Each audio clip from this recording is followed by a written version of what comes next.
எல்லோருக்கும் வணக்கம். நாம் இன்னைக்கு தொடர்ச்சியாக 8ஆம் வகுப்பு அறிவியல் பகுதியில் 7வது பாடத்துலேருந்து பார்க்கலாம். விசையும் அழுத்தம் அப்படிங்கிற பாடத்துலேருந்து வினாடி பார்க்கலாம். அழுத்தத்தின் அளவு நிமிடம் மீட்டர் ஸ்கொயர். இந்த அலகை அழைக்கும் மறுபெயர் என்ன அப்படின்னா பாஸ்கல். அழுத்தத்தின் அளவு நிமிடம் மீட்டர் ஸ்கொயர். இந்த அலகை அழைக்கும் மறுபெயர் பாஸ்கல். அடுத்து உராய்வு என்பது ஒரு தொடு விசை ஆகும். உராய்வு என்பது என்ன அப்படின்னா ஒரு தொடு விசையாகும். அடுத்து ஒரு பொருளின் நிலையை மாற்ற அல்லது மாற்ற முயற்சிக்கின்ற செயல் விசை எனப்படும். ஒரு பொருளின் நிலையை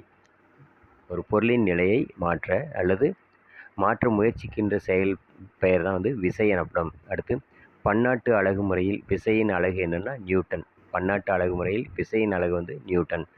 அடுத்து தொடுவதன் மூலம் பொருளின் விசையை செலுத்தி அதன் இயக்க நிலையை மாற்றத்தை ஏற்படுத்துவோமானால் அது அலகு என்கிறோம். தொடுவதன் மூலம் பொருளின் விசையை செலுத்தி அதன் இயக்க நிலையில் மாற்றத்தை ஏற்படுத்துவோமானால் அதை நம்ம அலகு என்கிறோம்.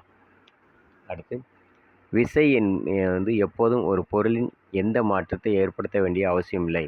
அப்படிங்கிறது என்ன நிலைனா இயக்க நிலையாகும்.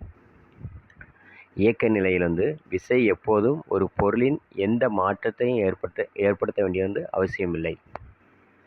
அடுத்து ஒரு பொருளின் மீது நேரடி தொடர்பின்றி செயல்படும் விசையின் பெயர் தொடா விசை. ஒரு பொருளின் மீது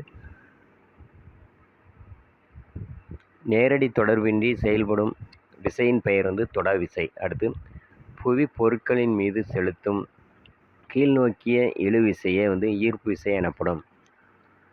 ஈர்ப்பு விசைனா என்ன அப்படின்னா புவி பொருட்களின் மீது செலுத்தும் கீழ்நோக்கிய இழு விசை ஈர்ப்பு விசை எனப்படும். அடுத்து மின்னூட்டம் பெற்ற ஒரு பொருள் மின்னூட்டமற்ற மற்றொரு பொருளின் மீது செயல்படுத்தப்படும் விசையின் பெயர் மின்னிலை விசை.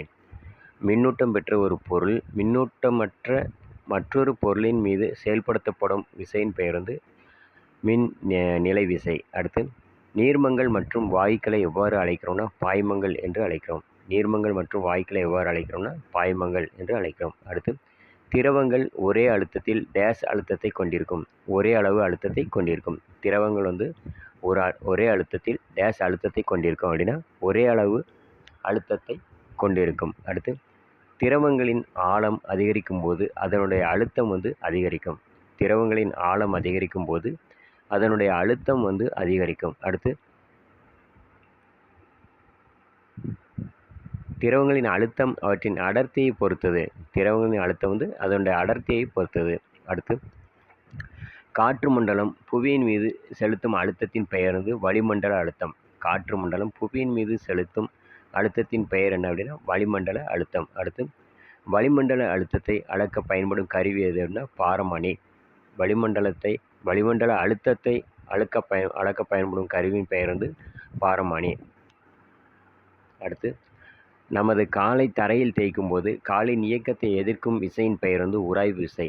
நமது காலை தரையில் தேய்க்கும் போது காலின் இயக்கத்தை எதிர்க்கும் விசையின் பெயர் உராய்வு விசை. உராய்வு ஏற்பட காரணம் பரப்புகளில் உள்ள மேடு பள்ளங்கள் ஆகும். உராய்வு ஏற்பட காரணம் பரப்புகளில் உள்ள மேடு பள்ளங்கள் ஆகும். அடுத்து உராய்வை ஒழிக்க முடியுமான்னா ஒருபோதும் ஒழிக்க முடியாது. உராய்வை ஒழிக்க முடியாது. அடுத்து வளிமண்டலம் என்றால் என்னென்னா காற்று உரையே வளிமண்டலம் எனப்படும். வளிமண்டலம் என்றால் என்ன அப்படின்னா காற்று உரையே வளிமண்டலம் ஆகும். அடுத்து தொடா விசையுடன் தொடர்பற்றது எது அப்படின்னா தசை விசை. தொடா விசையுடன் தொடர்பற்றது தசை விசை. அடுத்து வளிமண்டலத்தோடு தொடர்பு அற்றவை பாஸ்கல் விதி. வளிமண்டலத்தோடு தொடர்பற்றவை பாஸ்கல் விதி. வீடியோ முழுமையாக ஸ்கிப் பண்ணாமல் பாருங்கள். தொடர்ச்சியாக குரூப் 4 எழுத போகிற எக்ஸாம் எழுத போகிற எல்லாருக்குமே இது பயனுள்ளதாக இருக்கும் நம்புகிறேன். நாம் அடுத்து 8ஆம் வகுப்பில் 2ஆம் பருவத்தில் வினாடைந்து நாளைந்து பார்க்கலாம். நம்ம சேனல் பிடிச்சிருந்தா மறக்காமல் சப்ஸ்கிரைப் பண்ணுங்கள். நிறைய பேருக்கு ஷேர் பண்ணி விடுங்க. நாளை வினாவிடையை சந்திக்கிறேன். நன்றி.